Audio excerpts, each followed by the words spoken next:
Greetings, YouTube. Today I'm going to look at Jason X. The tagline for this is "Evil Gets an Upgrade." I consider Friday the 13th to be a classic of horror. It literally founded an entire genre of movies that came after it.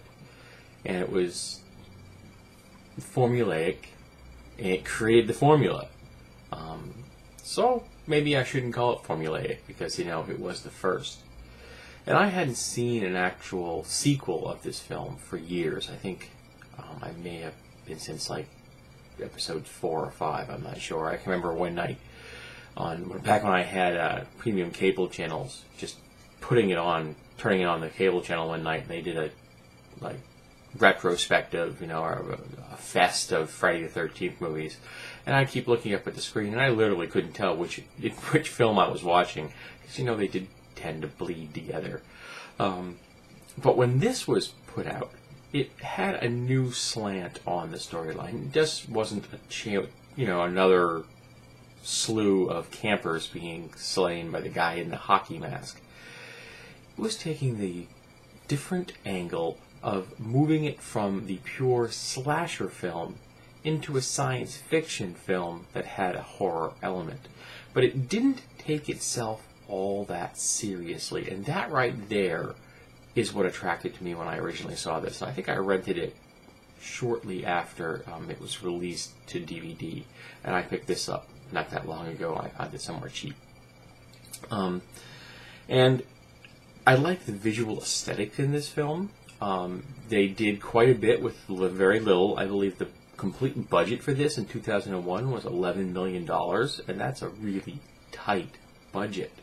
Even taking into account that they were using as much CGI as they could, they had to still build sets, and they used some creative lighting to make them fairly dark, so that you didn't have to have huge expanses of well-lit areas, which meant you had to build more well-lit areas.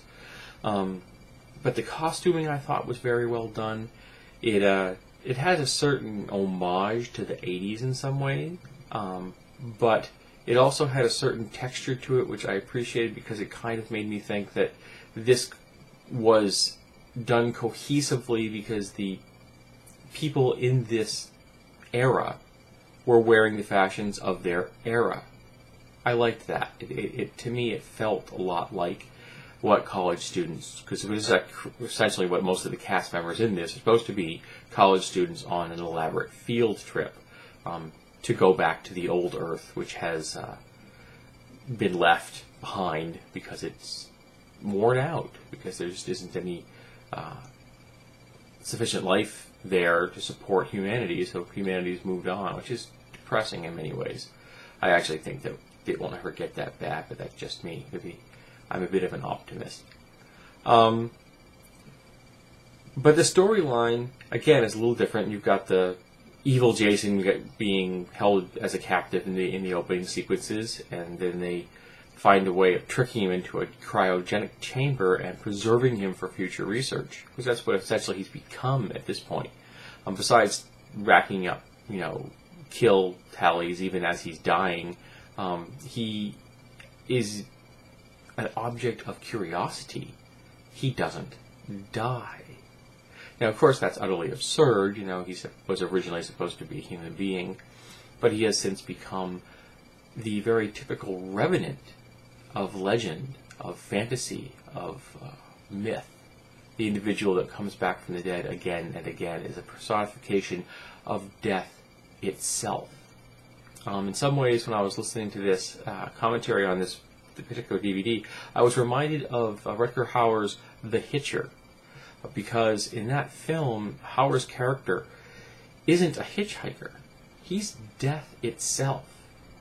And the images of the flat roads where everyone drives from point A to point B is a metaphor for life, and the fact that at any point on that road, boom, you can be cut off by death. There is no prediction. It just happens. It doesn't care. And that's what Jason is here, although Jason has a higher level of self-preservation.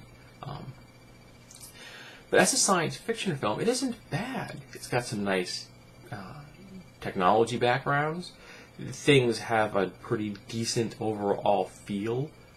The scenes look relatively cohesive. The acting is solid for a low-budget movie. The writing was pretty decent. It's not going to be winning any huge awards, but it made money when it was originally released, and of course, after that point, it's making money from, DVD sales and things like that.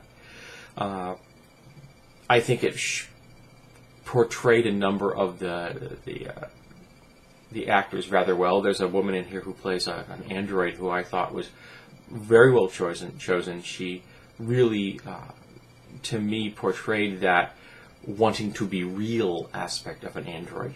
The Pinocchio wanting to be a real boy. Well, she wanted to be a real woman. She wanted to be able to interact with the world around her as a human being, not just as a machine. But she is a machine, and they portray that as well. And I think they did a good job. And of course, you have the absurd aspects of, the Jason character. He suddenly goes from point A to point B without actually traveling in the intervening space in between. He does things that, make no sense. But again, he's in many ways a fantasy character being thrust into a science fiction genre. And the fact that they didn't take it too seriously. They even had virtual reality scenes of people playing games or using those virtual reality games themselves to mislead Jason into seeing things that weren't there, were quite entertaining. They were able to have an homage to the earlier camper era of the film and kind of make fun of them, which I appreciated. And just the fact, one of the characters loses his arm, and it's like they slap a bandage on it, take him back to their ship, and put the arm back. It was just like, yeah, no big deal. Like, technology's got to the point where that's mostly just a scratch. It's only a flesh wound.